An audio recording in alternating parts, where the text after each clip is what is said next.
Hello guys, അങ്ങനെ നെഗറ്റിവിറ്റിയുടെ മറകളെല്ലാം നീക്കിക്കൊണ്ട് നമ്മുടെ Renu Sudhi big ബോസിനകത്തോട്ട് പോയിരിക്കുകയാണ് ഗൈസ്. എന്ത് പറയുന്നു നിങ്ങളെല്ലാവരും? ഭയങ്കര എക്സൈറ്റഡ് അല്ലേ? കുറെ പേര് ബിഗ് ബോസ് കാണില്ല എന്നൊക്കെ പറഞ്ഞ് കമന്റ് ഇടുന്നത് കണ്ടു. ഞാൻ 100% ഉറപ്പ് പറയാണ്, എന്തായാലും എല്ലാവരും കാണും. രേണു എന്ന് പറയുന്ന രേണു സുധിയെ അല്ലെങ്കിൽ രേഷ്മ പി തങ്കച്ചനെ നെഗറ്റീവ് പറയാൻ കുറച്ച് പേര്, പോസിറ്റീവ് പറയാനും ഇവർ കാണിച്ചു കൊടുക്കുന്ന നെഗറ്റിവിറ്റി കാണാനുമാണ് സോഷ്യൽ മീഡിയക്കകത്ത് ആൾക്കാരുള്ളത്. എൻ്റെ ഒരു ചാനൽ എടുത്ത് നോക്കി കഴിഞ്ഞാൽ സോഷ്യൽ റെലവെന്റ് ആയിട്ടുള്ള എന്ത് സാധനങ്ങൾ ഇട്ടാലും മാർക്കും വേണ്ട.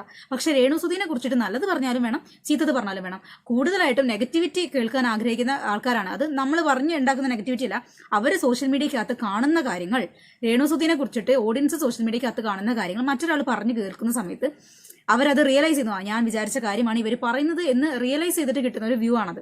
ഓക്കെ, അപ്പോൾ നമ്മൾ ഈ പ്രാവശ്യം ബിഗ് ബോസ് റിയാക്ട് ചെയ്യും. കോപ്പിറൈറ്റ് കിട്ടാൻ സാധ്യതയുണ്ട്. ലൈഫ് ഓഫ് അനന്തുവിന്റെ ചാനൽ കഴിഞ്ഞ പ്രാവശ്യം കോപ്പിറൈറ്റ് ഇഷ്യൂസിൽ നഷ്ടപ്പെടും എന്നുള്ളൊരു അവസ്ഥയിലൊക്കെ നിന്നതാണ്. സോ നമ്മൾ ഫോട്ടോസോ ഇമേജസോ വീഡിയോസോ കാര്യങ്ങളോ ഒന്നും ഇല്ലാതെ ചെയ്യാമെന്നാണ് കരുതുന്നത്. എന്താണെങ്കിലും ബിഗ് ബോസ് ഷോന്റെ കിടപ്പും കാര്യങ്ങളൊക്കെ നോക്കട്ടെ.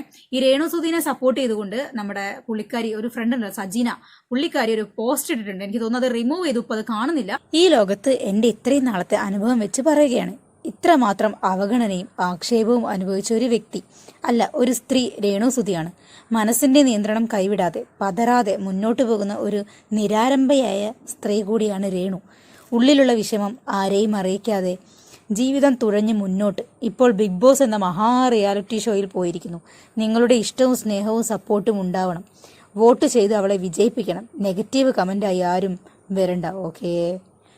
അങ്ങനെ വിവാദങ്ങൾക്കൊടുവിൽ എൻ്റെ പ്രിയ സുഹൃത്ത് ബിഗ് ബോസിലേക്ക് രേണുവിനെ ഇഷ്ടമുള്ളവരും സപ്പോർട്ട് ചെയ്യുന്നവരും ലൈക്കും കമന്റും ചെയ്യുക.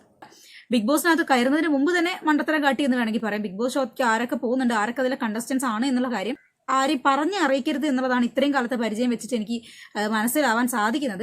സോ ഇവര് അത് എല്ലാവരെയും അറിയിച്ചു കഴിഞ്ഞു. രേണു സുധി ബിഗ് ബോസിലോട്ട് പോയിട്ടുണ്ട്. അല്ലെങ്കിൽ ഇതിനു മുമ്പേ ഒരുപാട് പേര് കൺഫർമേഷൻ പറഞ്ഞിട്ടുണ്ട്, വെയിറ്റിംഗ് ലിസ്റ്റിലാന്ന് പറഞ്ഞിട്ടുണ്ട്, വരില്ല എന്ന് പറഞ്ഞിട്ടുണ്ട്. അങ്ങനെ ഒരു കൺഫ്യൂഷനിലായിരുന്നു. പക്ഷെ ഇപ്പൊ അത് തീർച്ചയാക്കാനുള്ള രണ്ടാമത്തെ കാരണം എന്താണെന്ന് പറഞ്ഞു കഴിഞ്ഞാൽ അവരുടെ സോഷ്യൽ മീഡിയ ഇപ്പൊ ആക്റ്റീവ് അല്ല. അത് ഹാൻഡിൽ ചെയ്യുന്ന വേറെ ആരോണ്ടോ അങ്ങനെ തോന്നുന്നുണ്ട്. കണ്ടിന്യൂസ് ആയിട്ട് സ്റ്റോറി ഇടുന്ന രേഷ്മ പി തങ്കച്ചന്റെ സ്റ്റോറീസ് കാണാനില്ല. ഒരു ദിവസം 5-6 റീൽസ് ഇടാറുണ്ട്, ഇപ്പൊ അത് കാണുന്നില്ല. പിന്നെ ഈ ഓൺലൈൻ മീഡിയാസ് എല്ലാം കൂടെ രേണു സുധീന്റെ പുറകെ അവരുടെ ചാനലിലെ ഡെയിലി കണ്ടന്റാണ് രേണു സുധി. അവർ പോകുന്ന സ്ഥലങ്ങൾ, അവർ കഴിക്കുന്ന ഭക്ഷണം, അവരിടുന്ന വസ്ത്രം, അവരുടെ ആക്ടിങ്, ഡാൻസ്, റീൽസ് എല്ലാം തന്നെ ഇപ്പൊ അവരുടെ ചാനൽസിൽ 2 ദിവസമായിട്ട് ഇത്തരത്തിലുള്ള വീഡിയോസും കാര്യങ്ങളൊന്നും കാണാൻ സാധിക്കാത്ത പക്ഷം രേണു സുധി ബിഗ് ബോസിലോട്ട് തന്നെയാണ് ഗൈസ്. തുടക്കം തന്നെ ഒരു കാര്യം പറയാം, നല്ലത് കണ്ടാൽ നമ്മൾ നല്ലതെന്ന് പറയും. ബിഗ് ബോസ് എന്ന് പറയുന്ന ഷോയ്ക്ക് അകത്ത് പോയിട്ട് നല്ല കാര്യങ്ങളാണ് പ്രസന്റ് ചെയ്യുന്നത്. അവരുടെ സംസാര രീതി, പെരുമാറ്റങ്ങൾ, ഈ കാര്യങ്ങളൊക്കെ നല്ലതുപോലെയാണെന്നുണ്ടെങ്കിൽ നമ്മൾ നല്ല രീതിയിൽ തന്നെ കാര്യങ്ങൾ സംസാരിക്കും, അവതരിപ്പിക്കും. ഇപ്പൊ അവർക്ക് കിട്ടുന്ന ഒരു നെഗറ്റീവ് ഇമേജ് മാറ്റാനുള്ളൊരു പ്ലാറ്റ്ഫോമും കൂടിയാണ് ബിഗ് ബോസ് എന്ന് പറയുന്നത്. കാരണം നമുക്കറിയാം, ഒരു നെഗറ്റിവിറ്റിയോട് കൂടി പോയ ഒരാളാണ് അഖിൽമാരാര്. വരുന്ന സമയത്ത് കപ്പും കൊണ്ടാണ് വന്നത്. രേഷ്മ പി തങ്കച്ചൻ കപ്പും കൊണ്ട് വരും എന്ന് ഞാൻ പറഞ്ഞിട്ടില്ല. സാധ്യത ഉണ്ടാവാം, ഉണ്ടാവാതിരിക്കാം. ഓക്കെ, പക്ഷെ അവരുടെ സോഷ്യൽ മീഡിയയിൽ സംസാരവും കാര്യങ്ങളൊക്കെ കേട്ടിട്ട് അവിടെ ചെന്ന് കഴിഞ്ഞാൽ അതൊക്കെ തന്നെ ആവർത്തിക്കുള്ളൂ എന്നാണ് തോന്നുന്നത്. തോന്നൽ മാത്രമാണ്. എന്താ ഏതെന്നൊക്കെ നമുക്ക് കണ്ടറിയാം. അഥവാ ഇനിയിപ്പോൾ അവിടെ പോയിട്ട് ഈ അലമ്പ് കളിയൊക്കെയാണ്, ഈ പ്രതീക്ഷ പോലുള്ള ആരെങ്കിലും ഒക്കെ ഉണ്ടെങ്കിൽ ഈ കെട്ടിപ്പിടിക്കലും ഉരുളലും, ഈ കഴിഞ്ഞ പ്രാവശ്യത്തെ ജംപ്രി കോംബോ പോലെ ഈ പ്രാവശ്യം വേറെ ഏതെങ്കിലും റേപ്രി കോംബോകൾ ഉണ്ടെങ്കിൽ വിമർശിക്കും, റോസ്റ്റ് ചെയ്യും. അങ്ങനെ തന്നെ ഇപ്പൊ പറയുന്ന പോലെ തന്നെയൊക്കെ പറഞ്ഞു വിടുക തന്നെയുള്ളൂ. കാരണം അവർ കാണിക്കുന്ന കാര്യങ്ങളാണ് നമ്മൾ റിയാക്ട് ചെയ്യുന്നത്. അല്ലാണ്ട് നമ്മളാരും അവരെ പോയി ചകഞ്ഞു നോക്കി ചെയ്യുന്ന കാര്യങ്ങളൊന്നും അല്ല. സോ നല്ലതാണെങ്കിൽ നല്ലതെന്ന് പറയും, ചീത്തതാണെങ്കിൽ ചീത്തത് എന്ന് പറയും. അപ്പൊ എല്ലാവർക്കും കാര്യങ്ങൾ പിടികിട്ടില്ല. പിന്നെ നമ്മൾ ബിഗ് ബോസിനെ കുറിച്ച് സംസാരിക്കുന്ന ഞാൻ എപ്പോഴും പറയണമെന്ന് വിചാരിക്കുന്ന, ഇപ്പൊ അടുത്ത് ജിൻഡോ ഒരു വിഷയം ഉണ്ടായ സമയത്ത് ഞാൻ പറയണമെന്ന് വിചാരിച്ചാണ്. ഈ രേണു സുധീന്റെ കട്ട കമ്പനി തോന്നുന്നുണ്ട് ജിൻഡോനെ സപ്പോർട്ട് ചെയ്തിട്ട് സ്റ്റോറിയും കാര്യങ്ങളൊക്കെ ഞാൻ ഇതിന് മുമ്പ് കണ്ടിട്ടുണ്ടായിരുന്നു. അന്ന് ഞാനൊരു വീഡിയോ ചെയ്യണമെന്ന് കരുതിയിരുന്നതാണ്. പക്ഷെ ഇപ്പൊ എന്തായാലും പറയാം, ബിഗ് ബോസ് ഷോ വിൻ ചെയ്യാൻ പറ്റുന്ന ഒരു മെറ്റീരിയൽ കഴിഞ്ഞ സീസണിൽ ഇല്ലായിരുന്നു. പിന്നെയും കുറച്ചൊക്കെ ഒരു ജാസ്മിൻ ഉണ്ടായിരുന്നു എന്ന് തോന്നുന്നു. പക്ഷെ ജാസ്മിന് കിട്ടിയ നെഗറ്റിവിറ്റി കാരണം, അതായത് ജബ്രി കോംബോ ഉണ്ടാക്കി എടുത്ത ആ ഒരോളം, വെറുപ്പിക്കലോളം ആൾക്കാർക്ക് സഹിക്കാൻ പറ്റാത്തത് കൊണ്ടാണ് ഒട്ടും ക്വാളിറ്റി ഇല്ലാത്ത ഒരു സാധനമായ ജിൻഡോക്ക് വോട്ടും കാര്യങ്ങളും കൊടുത്തിട്ട് ജാസ്മിൻ ജയിക്കരുത് എന്നുള്ളൊരു ഇന്റൻഷനോട് കൂടി ജിൻഡോനെ വിജയിപ്പിച്ചിട്ടുള്ളത്. അതെല്ലാവർക്കും അറിയാലോ. ഇപ്പൊ അയാൾക്ക് നേരെ വരുന്ന എലിഗേഷൻസ്, അയാളുടെ സമൂഹത്തിലെ നിപ്പ്, നടപ്പ്, ഭാവം, സംസാരം, ഈ കാര്യങ്ങളൊക്കെ കേൾക്കുന്ന സമയത്ത് തന്നെ പൊതുസമൂഹങ്ങൾ അവർക്കന്ന് സപ്പോർട്ട് ചെയ്യുന്ന ആളുകൾ തന്നെ നെഗറ്റീവ് പറയാൻ തുടങ്ങി. എന്തിനാ സപ്പോർട്ട് ചെയ്തത്? ജാസ്മിനോടുള്ള വെറുപ്പ് കൊണ്ട് ജിൻഡോനെ ജയിപ്പിക്കേണ്ട ആവശ്യമില്ലായിരുന്നു. ഒരു ബിഗ് ബോസ് വിന്നർ ആവാനുള്ള ഒരു മെറ്റീരിയൽ അല്ല. അതേപോലെ ദിൽഷ, ബ്ലസ്ലി ആയിരുന്നു ആ ഒരു ഇതിൽ റോബിൻ കഴിഞ്ഞാൽ ജയിക്കേണ്ടത്. പക്ഷെ റോബിന് ദിൽഷേനോടുള്ള ആ ഒരു കൺസേൺ, ആ ഒരു ഇഷ്ടം കൊണ്ട് എന്തായി, ആളുകൾ റോബിന്റെ വോട്ട് ദിൽഷയ്ക്ക് മറിച്ചു കൊടുത്തു. അതുകൊണ്ട് ബ്ലസ്ലി അവിടെ വിന്നർ ആയില്ല. അങ്ങനെയാണ് അവിടെ ഉണ്ടായിട്ടുള്ളത്. പിന്നെയും ഒരു ബിഗ് ബോസ് മെറ്റീരിയൽ ആയിട്ട് വിൻ ചെയ്തെന്ന് പറയാൻ മണിക്കുട്ടന് എനിക്ക് തോന്നുന്നു. സാബുവിന്റെ സീസൺ ഒന്നും ഞാൻ കാണാത്തതുകൊണ്ട് എനിക്ക് അറിയത്തില്ല. ഈ ഒരു സീസണിന്റെ കാര്യം പറയുകയാണെന്നുണ്ടെങ്കിൽ രേണു സുധിയുടെ ഗെയിം നല്ലതാണെങ്കിൽ മാത്രമേ ആളുകൾ വോട്ട് ചെയ്യുള്ളൂ. ഇപ്പൊ തന്നെ ഒരുപാട് നെഗറ്റീവ് ഇമേജ് കൊണ്ടാണ് അവർ ബിഗ് ബോസിനകത്തോട്ട് പോകുന്നത്. സോ ഇപ്പൊ തന്നെ ഒരുപാട് വെറുപ്പ് അവർക്കുണ്ട്. എനിക്ക് തോന്നുന്നു ഒരു 30% ആൾക്കാരെങ്കിലും അവരെ സപ്പോർട്ട് ചെയ്യുന്നുണ്ട്. ബാക്കി 70% ഹേറ്റേഴ്സ് ആണ്.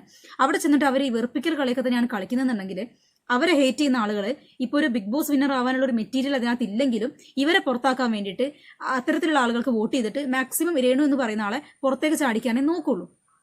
അപ്പോൾ ഇവരെന്ത് ചെയ്യണം, കുറച്ച് കണ്ടറിഞ്ഞും ശ്രദ്ധിച്ചൊക്കെ കളിച്ചു കഴിഞ്ഞാൽ ഇവർക്കുള്ള ഒരു ഇമേജ് മാറ്റിയെടുക്കാൻ പറ്റും. ഇപ്പോൾ ബിഗ് ബോസ് വിന്നർ ആവാൻ സാധിക്കാത്ത മെറ്റീരിയലുകൾ ഉണ്ടല്ലോ ആളുകൾ, അവര് വിൻ ചെയ്യില്ല.